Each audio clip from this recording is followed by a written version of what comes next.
Imagine being attached to someone else, literally, for the rest of your life.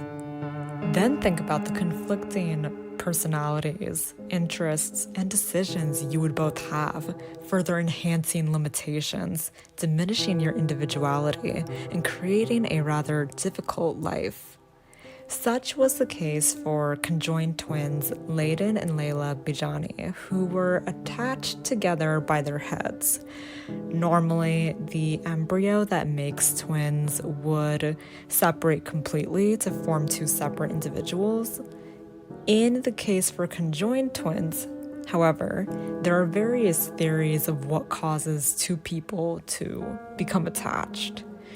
It is believed that in those cases, the embryo only partially segregates due to detaching in a delayed manner, specifically 13 to 15 days after conception.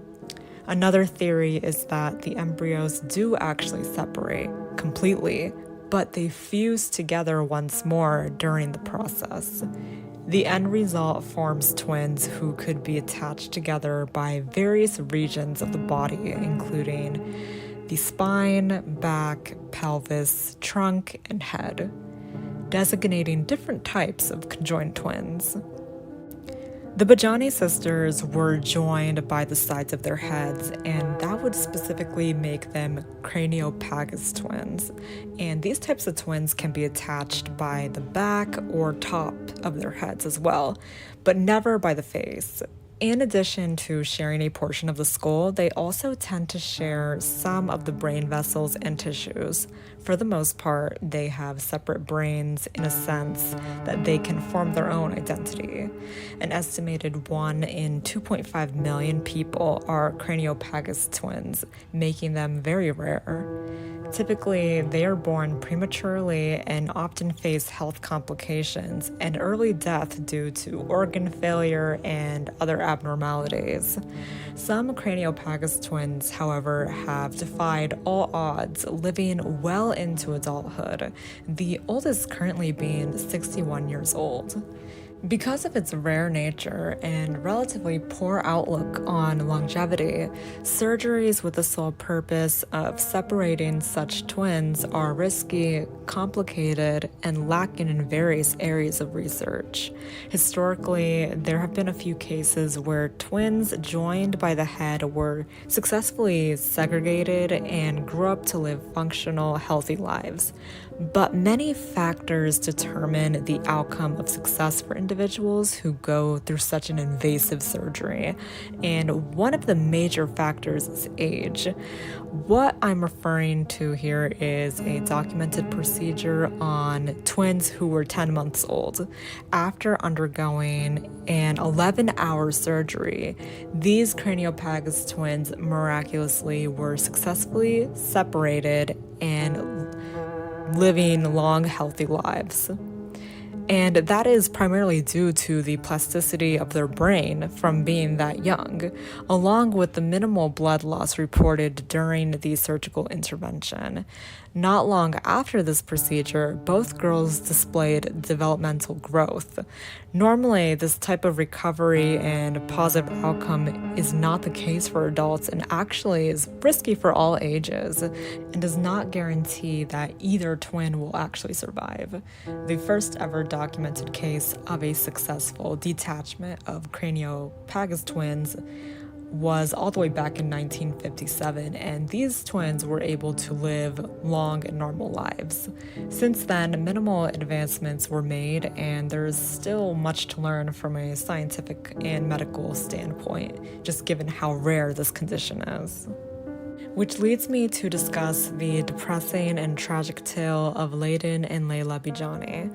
Although they lived their entire lives literally attached to one another, they had openly expressed wanting to be separate individuals since they were children, just due to their clashing desires, personalities, and interests. Born in Iran on January 17, 1974, their upbringing is quite interesting. They actually were lost in the hospital because their doctor abandoned them out of nowhere to leave to the United States, causing the girls to be adopted by a complete stranger. It wasn't until several years later did their real parents get a hold of them. Although they appeared to live relatively normal lives, both women truly wanted to be detached from one another because when it came to decisions on what they wanted to pursue in life, it had to be agreed upon and sacrifices had to be made. For example, Layden wanted a career in law and Layla wanted a career in journalism. Eventually, they had to decide on one of their choices, and Layden's passion in law had to be the one. That is just so crippling to think about. I can't even wrap my head around the idea of going through life and any decision I make, from traveling to pastime to literally anything, has to be approved or disapproved. I would go hysterical. I think anyone would, because in a sense, your individuality is diminished, being controlled, but also having this feeling you can't do what you want to do. So their desire to be separated was strong from the get-go, and rightfully so.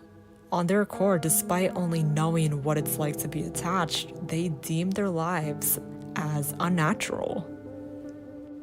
They were so determined to detach from each other that they actually went to Germany in 1996 in hopes of undergoing that procedure, but the medical professionals rejected them, stating the surgery would be way too risky to perform. The women did not give up, though. They continued to sought after doctors that were willing to perform the surgery on them. They stumbled upon a neurosurgeon from Singapore by the name of Keith Gao. Now, Dr. Gao actually had successfully separated craniopagus twins prior to accepting Layla and Layden, but the age was different. His successful procedure in 2001 was on twins who were 18 months old. Although the Singapore team accepted the 29-year-old Iranian woman, they did warn them that the surgery was still very risky. When they arrived in Singapore, Layden maintained an adamant attitude on the whole thing, while Layla was reported to be scared about the procedure. Layden appears to be the more dominant one of the two in terms of decision making, and eventually both agree to undergo the procedure in July 2003. Their procedure was known to be one of the most complex and complicated craniopagus surgeries on adults and garnered national attention. The public and the medical professionals kept a positive outlook on the whole thing despite the high risks. Actually conducting the operation, many obstacles arose. First one being that their brains were connected by a major vein known as the superior sagittal sinus, in addition to another major vein that was previously undetected by the scan and only discovered while they were doing the operation. The procedure took a whopping 50 hours and was conducted by 128 medical professionals.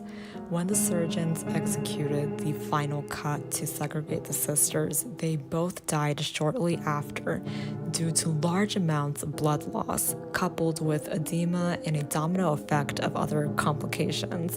Layden was the first to pass away on the operating table, and 90 minutes later, Layla passed away.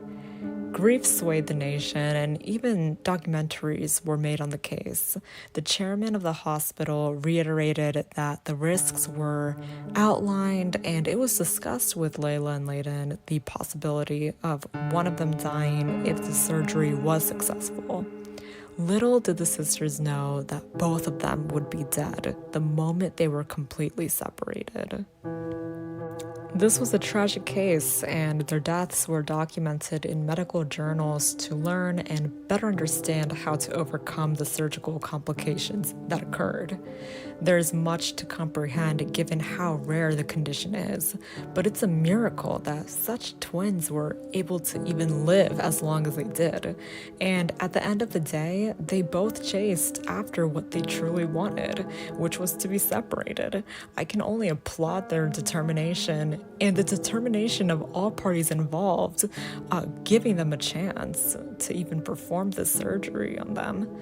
Most don't know what their quality of life was like being conjoined, and from the outside looking in, it definitely looked challenging. They both were ultimately buried in separate tombs adjacent to one another. I hope you guys found this video informative, and please remember to like, share, and subscribe for more interesting content.